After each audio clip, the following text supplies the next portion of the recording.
शुभम करोति कल्याणम।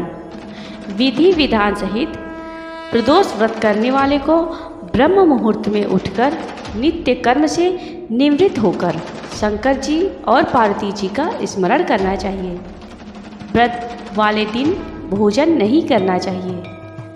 शाम को जब सूर्यास्त में घंटा भर शेष रह जाए तब स्नानादि कर्मों से निवृत्त होकर श्वेत वस्त्र धारण कर पूजन के स्थान को स्वच्छ जल और गाय के गोबर से लीप कर मंडप बना लेना चाहिए। 5 रंगों को मिलाकर अष्टदल कमल बनाकर कोसा के आसन पर पूर्व अथवा उत्तर दिशा की ओर मुँह करके बैठें और भगवान शंकर व पार्वती का पूजन करें। ओम नमः शिवाय, ओम नमः शिवाय इस मंत्र को पढ़कर जल चढ़ाएं और ऋतुफल अर्पण करें। प्रदोष का व्रत करने वाला मनुष्य सदा सुखी रहता है। उसके संपूर्ण पापों का नाश इस व्रत करने से हो जाता है। इस व्रत के करने से विधवा स्त्रियों को धर्म की प्राप्ति होती है और सुहागन नारियों का सुहाग सदा अटल रहता है। बंदी कारागार से छूट जाता है। जो स्त्री पुरुष जिस कामना को लेकर इस व्रत को करते हैं उनकी सभी कामनाएं देवादिदेव महादेव पूरी करते हैं। सूत जी कहते हैं कि प्रदोष का व्रत करने वाले को 100 गायों के दान का फल प्राप्त होता है। इस व्रत को जो विधि विधान से करता है उसके सभी दुख दूर हो जाते हैं।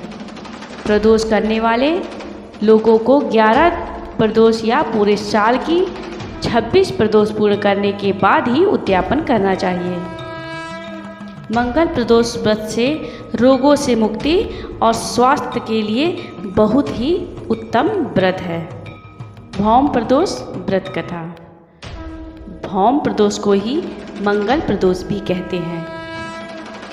सौनक ऋषि सूर्य से बोले, हे प्रभु दया कर, अब आप मंगल प्रदोष की कथा का वर्णन करें, आपकी अति कृपा होगी। सूत जी बोले, अब मैं मंगल त्रयोदशी या मंगल प्रदोष व्रत का विधि विधान कहता हूँ। मंगलवार का दिन व्याधियों का नाशक है। इस व्रत में एक समय व्रती को गेहूँ और गुड़ का भोजन करना चाहिए। देव प्रतिमा पर लाल रंग का फूल चढ़ाना और स्वयं लाल वस्त्र धारण करना चाहिए। इस व्रत के करने से मनुष्य सभी पापों व रोगों से मुक्त हो जाता है। इसमें किसी प्रकार का संशय नहीं है। अब मैं आपको उस बुढ़िया की कथा सुनाती हूँ जिसने यह व्रत किया वह मोक्ष को प्राप्त हुई। अत्यंत प्राचीन काल की घटना है। एक नगर में एक बुढ़िया रहती थी। उसके मंगलिया नाम का एक पुत्र था। वृद्धा को हनुमान जी पर बड़ी श्रद्धा थी।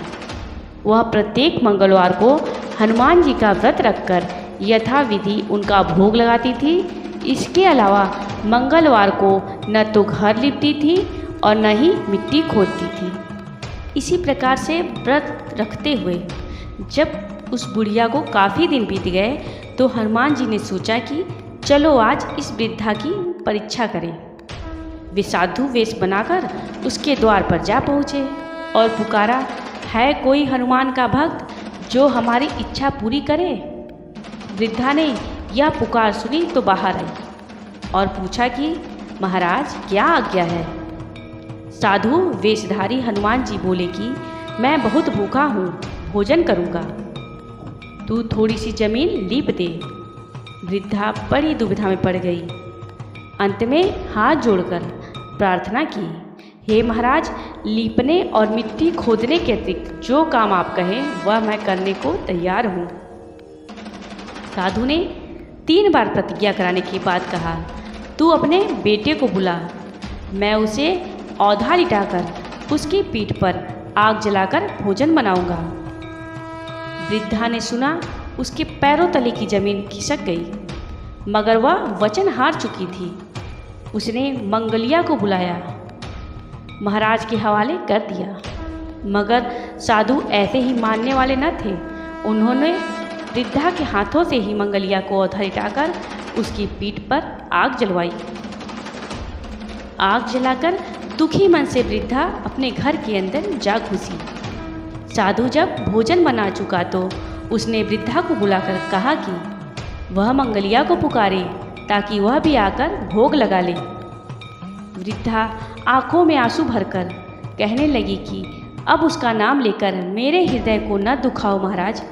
लेकिन साधु महाराज न माने तो वृद्धा को भोजन के लिए मंगलिया को पुकारना पड़ा। पुकारने की देर थी कि मंगलिया बाहर से हंसता हुआ घर में दौड़ा आया। मंगलिया को जीता जागता देखकर वृद्धा को सुखद आश्चर्य हुआ। वह साधु महाराज के चरणों में गिर पड़ी। साधु महाराज ने उसे अपने असली रूप के दर्शन दिए।